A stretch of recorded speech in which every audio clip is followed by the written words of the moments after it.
Today we are talking all about feet, and of course back with me is the man himself, Rehab by MILOS.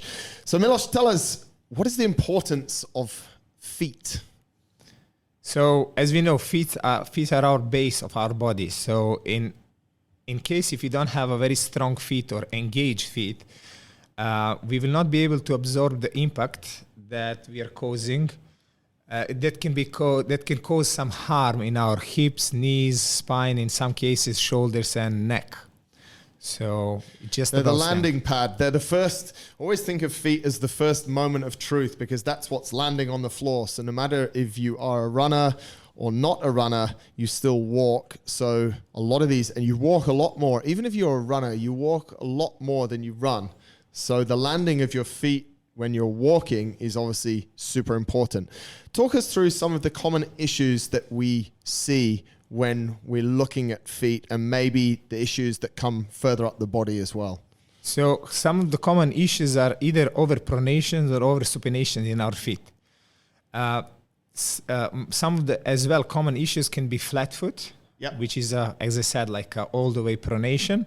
And most of the time in the past couple of years, I see lazy feet. When I say lazy feet, like people does not have a flat foot, they just have a zero connection. So every time when they land on the leg, there is on the foot, there is no feedback connection or absorption of the step. One thing you said in the episode we did about the shoulder is creating a neuromuscular connection to the joint. Feet are super interesting because they have hundreds and thousands, maybe almost millions maybe, of nerve endings. Exactly. So this is where I presume that neuromuscular connection is even more important than ever before. Exactly. So I would like to, I always tell to my clients, like if you're not able to move your toes as much as you move your fingers, something is very wrong. Right. So you have to be able to connect to your body, to connect your toes, to connect your feet. And in some cases, to be very honest, I met a couple of guys, they finished so many ultramarathons and so many Ironmans, and they find themselves very unstable on the feet, which is very surprising.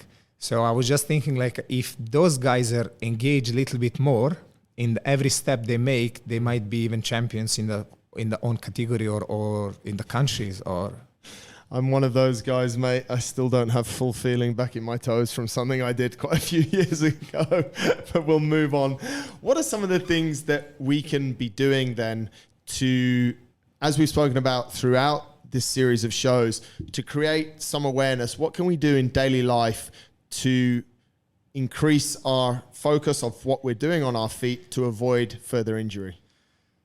As our members know me very well, you can see me very often barefoot. This is not the reason. This is not the reason I have no shoes.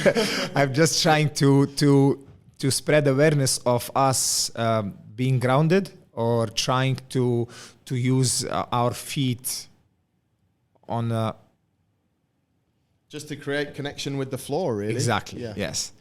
That's number one. Number two is, as I said, like to be aware. Of every step, and trying to engage every toes while you're stepping. That's one of the things that I remember, I think, from one of the early yoga classes I went to, literally picking up and putting down each toe at once. It's one of the most humbling things I have ever done, and I still can't do it on both feet. It's funny, like every time when I ask my clients to do something like that, or just to lift up the big toe, the way how they are flexing the hands, it's so funny, and or they're making facial expressions that I always make a video and fun of them. Full but focus. Like, yes, but that's full focus. The only reason is they don't have connection. So there is how I see things, like we have subconscious and conscious. Like most of the time when what we do subconsciously. Okay. When they start doing something very new to build up these cognitive movements, they're focused a lot inside. And that's why, as I said, like they're either making some faces or they're cramping hands. It's hard to relax and focus at the same time, but that's what we're looking for. And finally, mate, are there a few exercises that people can do if they've started to build up this awareness of their feet? That's a good exercise, moving the toes. What else could people do to help them with their feet? one of the exercises I follow with all my clients is pronation supination. So as I said, like most of them, they have a very lazy feet. So I'm just trying them to pronate, to move a little bit on a side of the feet. So this is one of the exercises. Another one is like people are forcing themselves doing a lot of heel raises, but on a very wrong way. We have two type of joints over there, and everyone is engaging at only toes joints. No one is engaging midfoot joint. So this is one of the things that should be aware in the future. And this one might help them with plantar